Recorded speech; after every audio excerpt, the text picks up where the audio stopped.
Alors bonjour à tous, des exercices sur la multiplication en cinquième, multiplication de fractions, avec des aides où il va falloir, si vous voulez, de simplifier de façon un petit peu astucieuse.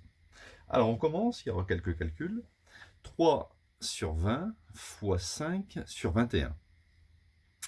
Alors pour mener à bien ces calculs, on peut faire 3 fois 5 et en dessous 20 fois 21. Mais il y a une manière plus facile. On peut mettre un grand trait de fraction. On peut écrire que c'est bien sûr 3 fois 5, c'est ce que je vous ai dit auparavant. Et regardez ici le 20. Le 20, par rapport à 5, on va écrire 20 comme 5 fois 4. Et le 21, si je fais une relation avec le 3, le 21, c'est 3 fois 7. Donc, voilà, il y a des multipliés partout, puisqu'ici c'est 20 fois 21. 20, j'ai mis 5 fois 4, et 21, j'ai mis 3 fois 7. Maintenant, je peux barrer. Alors, je peux barrer un 3 avec le 3, et je peux barrer un 5 avec le 5. Alors, il ne faut pas dire qu'il ne reste rien au-dessus. Pourquoi? Parce qu'en vérité, 5, c'est 5 fois 1. On ne le voit pas, mais il est là. Qu'est-ce qui reste? Il reste 1 divisé par 4 fois 7, ce qui fait 28. Donc, c'est la fraction irréductible. Donc, vous voyez que ça va relativement vite, en fait. Deuxième calcul. On va prendre ici 18 sur 21 fois 42 sur 27. Pareil, on peut déjà écrire que c'est 18 fois 42 divisé par 21 fois 27. Déjà, on commence par ça. On ne va pas faire 18 fois 42, ça va être un petit peu long, ni 21 fois 27. On va décomposer. Alors on réfléchit un petit peu. 18, si je crée une multiplication, ça peut être 6 fois 3 ou 9 fois 2. Je vais plutôt utiliser 9 fois 2 parce que 27 c'est 9 fois 3, vous voyez. Il faut regarder un peu au-dessus et en dessous. 42 par rapport à 21. Ah, je m'aperçois que 42 c'est 2 fois 21. Donc je vais transformer 42 en 2 fois 21. Je vais laisser le 21 et le 27, je vais mettre 9 fois 3. Je peux donc simplifier par 9 et je peux simplifier par 21. Il me reste 2 fois 2, 4, divisé par 3. C'est la fraction irréductible.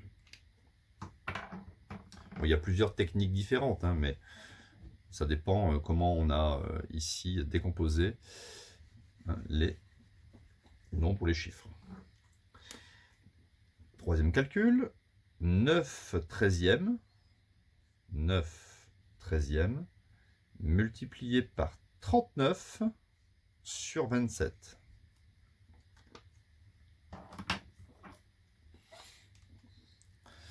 On y va. Ça fait 9 fois 39. 9 fois 39 sur 13 fois 27. Alors, je réfléchis. Ah tiens, 9 par rapport à 27. 9, je ne vais pas toucher. D'accord? Pourquoi? Parce que 27, je vais l'écrire, c'est 9 fois 3. Ça, c'est pratique. Et alors, après, c'est un petit peu plus d'entraînement. C'est que, regardez, en vérité, 39, c'est 3 fois 13. Donc, 3 fois 13, et je ne touche pas au 13. Bon, il faut avoir un petit peu l'habitude après. Je peux simplifier le 13, et je peux simplifier le 9. Et je peux simplifier aussi le 3. Alors, si je simplifie le 3, vous allez me dire, il ne reste plus rien. Mais si, en fait, il reste 1 sur 1. Et 1 sur 1, ça fait 1. Ou bien, si vous voulez, 3 sur 3, ça fait 1. N'oubliez pas, quand on a tout barré, il ne reste pas rien du tout, 0. Puisqu'on peut écrire que 13 serait égal à 13 fois 1, par exemple. Donc voilà, en fait, ça fait 1. Continue. 11 fois 6 sur 22 fois 18. Donc, résultat présenté différemment. Alors ici, je peux faire une relation entre le 11 et le 22. Le 11, je ne vais pas le toucher, et je sais que 22, c'est 2 fois 11. Une petite relation entre le 6 et le 18.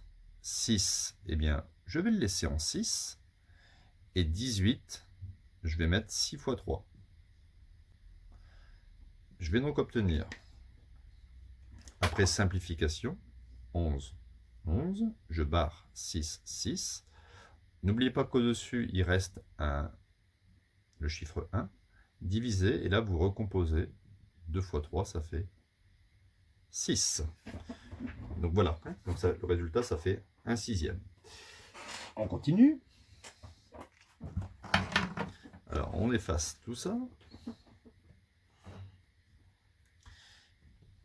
Donc, on peut mettre ici 99 sur 33 multiplié par 11 sur 9.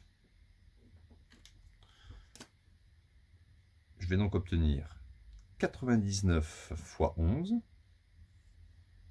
divisé par 33 fois 9.